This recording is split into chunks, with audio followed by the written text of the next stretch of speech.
Welcome back to the channel. Wanted to go over a really quick video. I wanted to go over the first 7 things you should do when you get your Steam Deck.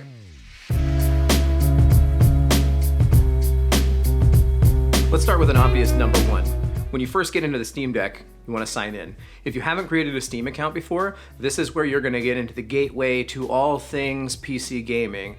Don't be worried about it. The big thing that I'm going to recommend is once you've logged in, go find the app and make sure that you do the authenticator. So the authenticator app is fantastic. It's gonna be a double layer of security. It works really well with iPhones. I don't have an Android right now, so I can't tell you, but it works super well with iPhones and actually will pop up on your screen or on your Apple Watch and tell you the code the second you try to log in. So that is a fantastic way to keep your account secure and make sure no hackers get you. Boom. Number 3, get your set of Bluetooth headphones and get them paired. The process is pretty simple.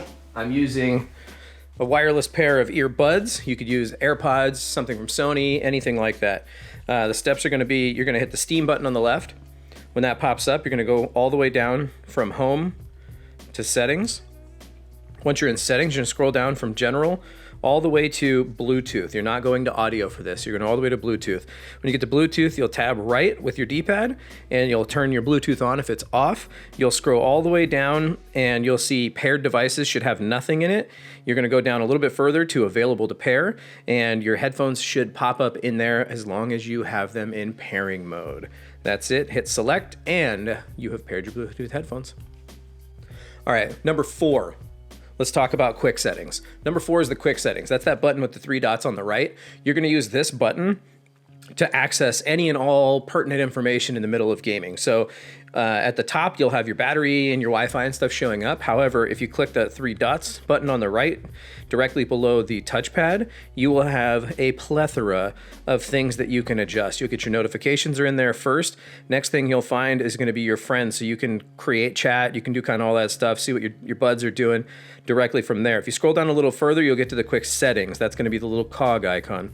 The quick settings are going to be your airplane mode, Wi-Fi, Bluetooth, any of those toggles that you wanna do right away.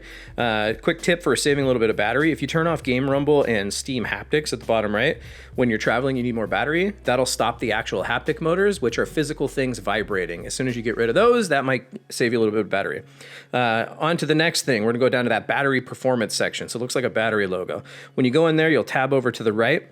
It'll start with your actual projected battery life. This is how you can kind of get an idea of what game you're using and how much battery it's draining.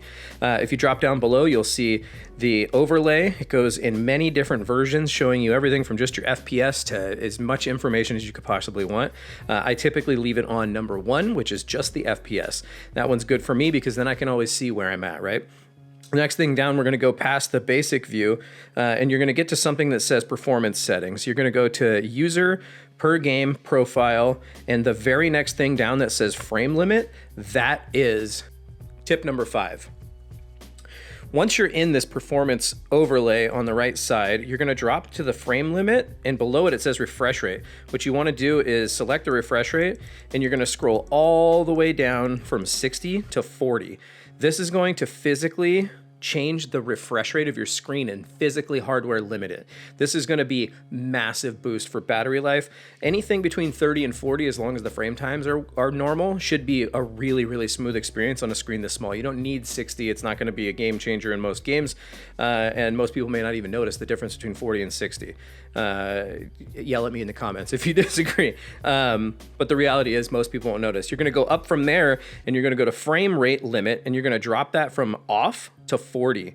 This is going to be the final piece of the puzzle. So this 40 refresh rate and the 40 frame limit will potentially save battery life, give you better performance, and make it easier for you to last longer on a charge. Boom. All right, number 6. I'm not going to put both hands up holding a Steam Deck. If you were to take the Steam button or the 3 dot button on the right, the quick access button, and hold either of those down for long enough, all of the Steam shortcuts will pop up. So what you want to do is maybe check those out and start memorizing and learning them. Some of the big ones are going to be like show keyboard if you're in Chrome or any of those apps that need a keyboard that don't pop up automatically when you touch the text box. That one's going to be Steam plus X. If you need to force shut down a game that absolutely is just not closing, hasn't happened to me yet and I haven't needed this, but that one's Steam plus B. And if you hold the two together as a long press, bing, bang, boom. But you get the gist of it. One of the highlight ones that I'm going to throw out there, my favorite one, is if you're to hold down the three dots and use the left joystick to go up or down, that's the fastest way, no matter where you're at in this machine, to raise and lower the screen brightness. I would also probably turn off automatic screen brightness. It doesn't seem to do anything for me. And so maybe it'll help you with battery if you just manually control it.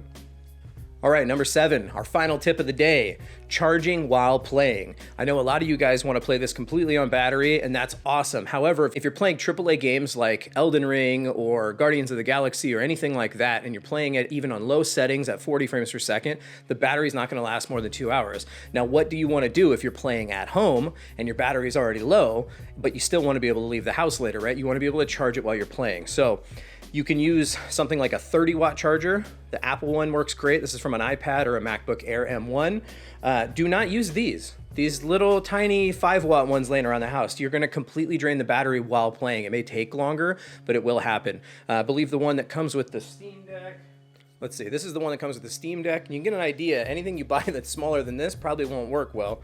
But as an example, you're looking at a 20-watt charger. So the Steam Deck comes with a 20-watt charger. I haven't done any research yet to find out exactly what it charges at, but I'm assuming it charges at least 20, but can accept probably closer to 45, similar to a MacBook Air or other products. So the one that I recommend is made by Aukey. It's this guy right here.